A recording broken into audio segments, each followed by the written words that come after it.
Buenas a todos, vamos a avanzar con la parte de miología. Seguimos con miembros inferiores y en este caso vamos a empezar con los músculos que participan en el movimiento de la articulación coxofemoral. De allí iremos descendiendo e iremos detallando músculos, origen e inserción de cada una de las articulaciones de los miembros inferiores. Vamos con el primer movimiento, ¿sí? Recuerden que cuando vemos el accionar de estos músculos nos referimos a su accionar en la fase concéntrica del movimiento. Si tienen dudas sobre estos términos, vayan al video específico de Introducción a la Biomecánica, que van a poder comprenderlo de manera clara para luego poder entender qué movimientos permiten estos músculos. Bueno, cuando hablamos de la flexión de la cadera o la flexión coxofemoral, vamos a hablar de principalmente tres músculos.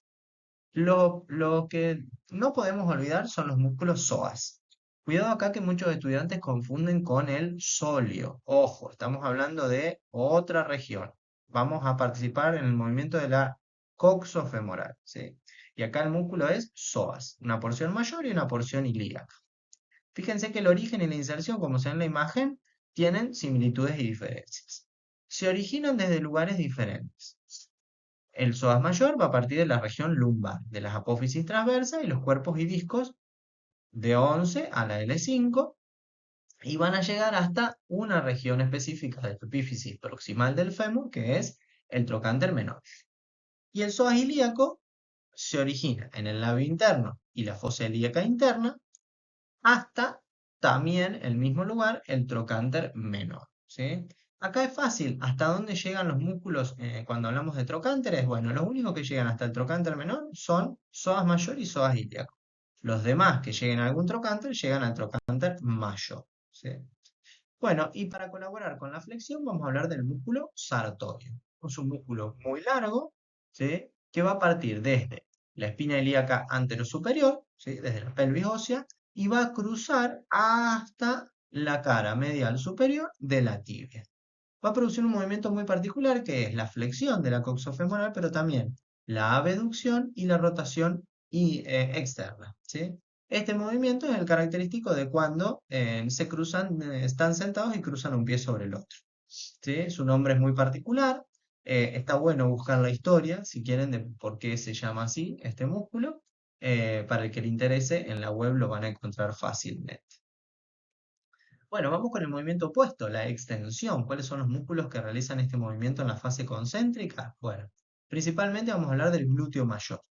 El glúteo mayor que está en la cara posterior de la pelvis ósea, ¿sí? Entonces, vamos a hablar del labio externo posterior de la cresta ilíaca, cresta del sacro y del coxis, y hasta dónde va a llegar, hasta la línea glútea o la cresta del glúteo mayor, ¿sí? Que es uno de los lugares, una de las cuatrificaciones de la línea áspera, ¿sí? Entonces, por todo ese discurrir, ese músculo va a permitir la extensión coxofemoral. Muy importante recordar esto. Estamos en la era, como dice un autor, de los glúteos dormidos, pasamos mucho tiempo sentados y este músculo va a ser crucial en el entrenamiento, sobre todo para el entrenamiento para la salud, pero en el entrenamiento deportivo tiene una función primordial, ¿sí? Así que no lo olviden. Y van a colaborar los músculos denominados isquiotibiales o isquiotibio-peroneo, de acuerdo a cuál sea el lugar donde se inserten, que son biarticulares. Accionan tanto en la cadera como en la rodilla. En la cadera producen la extensión, en la rodilla producen la flexión. Ojo acá. ¿Qué movimiento producen? Bueno, de acuerdo a la articulación en la cual estemos haciendo el análisis. En este caso hablamos de la extensión de la coxofemoral, ¿sí? Entonces van a discurrir por la parte posterior, ¿sí? Del músculo. Y vamos a hablar de tres: el semitendinoso, el semimembranoso y el bíceps crural. El bíceps crural con sus dos porciones. El semitendinoso, fíjense, va desde la cara posterior de la tuberosidad isquiática, ¿sí? Hasta el extremo superior interno de la tibia, ¿sí? Bueno, el semimembranoso va por delante del semitendinoso y va a ir hasta el extremo superior interno de la tibia y entre los cóndilos femorales, ¿sí? Y el bíceps crural está entre semitendinoso y semimembranoso, ¿sí? La parte larga, y parte desde la línea áspera, ¿sí? La parte corta. ¿A dónde van? Bueno, van a ir al borde superior externo de la tibia. Fíjense que se inserta del otro lado que el semimembranoso, borde superior externo de la tibia. Esto es una vista posterior, ¿no? Por eso de este lado, hablamos del lado externo, ¿sí? O lateral. Pero también llega hasta la cabeza del peroné, ¿sí? Entonces habríamos de bíceps crural con músculo isquiotibio peroneo, ¿sí? Bueno, vamos con movimientos del plano frontal o coronal, que son los movimientos de aducción y abducción. Acá tenemos varios músculos para acordarnos. Vamos a hablar primero de los músculos llamados aductores o aproximadores, que también podría ser un sinónimo. Y hablamos del aductor mayor, mediano y menor. Todos van a partir más o menos del mismo lugar, pero llegan a distintas regiones. El aductor mayor va de la rama isquiopubiana hasta la línea áspera y también hasta el cóndilo interno del fémur. Fíjense que tiene varios lugares de inserción. El aductor mediano ya es un poco más pequeño, cara anterior del pubis, hasta la línea áspera, ¿sí? O la mitad de la diáfisis del fémur. Y el aductor menor, ¿sí? Un poco más pequeño todavía, del tercio anterior de la rama del pubis hasta la mitad superior de la línea. ¿Sí? Ahí podemos ver claramente en la imagen los lugares a donde se van a insertar. Y a esto le vamos a agregar dos músculos, al movimiento de aducción me refiero, que son el pectíneo y el recto interno o grácil, ¿sí? El pectíneo, fíjense que ahí está marcado por encima del aductor menor, el pequeñito, va desde el agujero obturador, ¿sí? Hasta esa línea rugosa que está entre la línea áspera y el trocánter menor. Cuidado, no digamos trocánter menor, ¿sí? Sería un error menor, pero hemos dicho que los únicos que llegan al trocánter menor son el psoas mayor y la porción ilíaca. Entonces, bueno, podemos decir la parte superior de la línea áspera o bien esa línea que se encuentra entre el trocánter menor y línea áspera. Bueno, y el recto interno, o también llamado grácil, ¿sí? Va desde la cara anterior del pubis hasta el borde interno superior de la tibia. Fíjense el discurrir mucho más largo que llega hasta el segmento pier, ¿sí? Hasta la tibia. Cruza ambas articulaciones.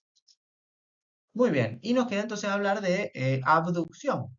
Otro movimiento importante que vamos a tener que trabajar, no solo en el entrenamiento deportivo, a modo de carácter protector o carácter preventivo del rendimiento, de lesiones, sino también en el entrenamiento para la salud, ¿sí? Mucho tiempo sentados, estos músculos que producen la abducción tienden a estar debilitados. Y vamos a, generalmente en los planes de entrenamiento, agregar ejercicios específicos para este movimiento. Bueno, vamos a hablar de músculos glúteo medio y glúteo menor, ¿sí? El glúteo medio mediano va de la fosa ilíaca externa, ojo con eso, hasta trocánter mayor, ¿sí? Y el glúteo menor va de la cara externa del ilión hasta trocánter mayor, ¿sí? Fíjense que, bueno, hay uno que es obviamente más superficial que el otro y obviamente el vientre muscular también es más pequeño, ¿sí? De ahí los nombres. Bueno, y para el movimiento de abducción nos queda un músculo largo de la cara lateral del muslo, que es el tensor de la fascia, ¿sí? O TFL, que va desde la espina ilíaca anterosuperior hasta el borde superior externo de la tibia, ¿sí? Fíjense que tiene un discurrir, si lo podríamos asimilar al sartorio, que allí lo tenemos también nombrado, pero va todo por la cara, por la cara lateral o externa del muslo, ¿sí? Es un músculo abductor, ¿sí? También vía articular. Bueno, y nos queda nombrar ahora algunos movimientos de rotación. Lo que vamos a hablar es la rotación interna y la rotación externa, que son los movimientos que nos quedan nombrar de la cadera. Cuando hablamos de la rotación interna, tenemos que nombrar dos músculos que ya hemos, bueno, estado nombrando recientemente, que son el tensor de la fascia lata y el glúteo menor, ¿sí? Estos músculos pueden a colaborar con la rotación interna. También son abductores, ¿sí? Por eso ahí les puse ver abducción para no volver a describir lo que ya hemos nombrado. Y para la rotación externa, bueno, vamos a nombrar toda una serie de músculos que al menos en las carreras de entrenamiento no necesitamos saber origen e inserción, pero que forman parte de lo que se llama el ramillete glúteo, ¿sí? O mejor lo podemos nombrar como músculos pelvitrocanterios, ¿sí? Evidentemente tendrán un origen en la pelvis y llegarán hasta un trocánter, ¿verdad? Entonces los podemos describir, con eso alcanzaría, conjunto de 6 músculos que se encuentran en la parte posterior de la pelvis y se insertan en el trocánter mayor. Podemos o deberíamos tener al menos la posibilidad de nombrarlos, ¿sí? ¿Cuáles son? Los obturadores, tanto el externo como el interno, los géminos, superior e inferior, y ahí podemos hablar también del cuadrado crural o del cuadrado femoral y del piramidal de la pelvis. Ojo que hay piramidal también en la región del abdomen, ya hemos visto el video o hemos trabajado en el video sobre eso. En este caso, piramidal de la pelvis, ¿sí? Ahí tienen la imagen donde están el dibujo bien descrito cada uno. Es muy difícil que en las carreras de educación física les pidan origen e inserción de estos músculos, pero bueno, por supuesto que en cualquier bibliografía lo van a encontrar. Al menos generalmente con que puedan nombrarlos y decir de qué se trata, qué movimiento realizan, les va a alcanzar, ¿sí? Bueno, hasta aquí hemos llegado con estos músculos y podemos avanzar a la siguiente articulación. Espero que sea de gran utilidad.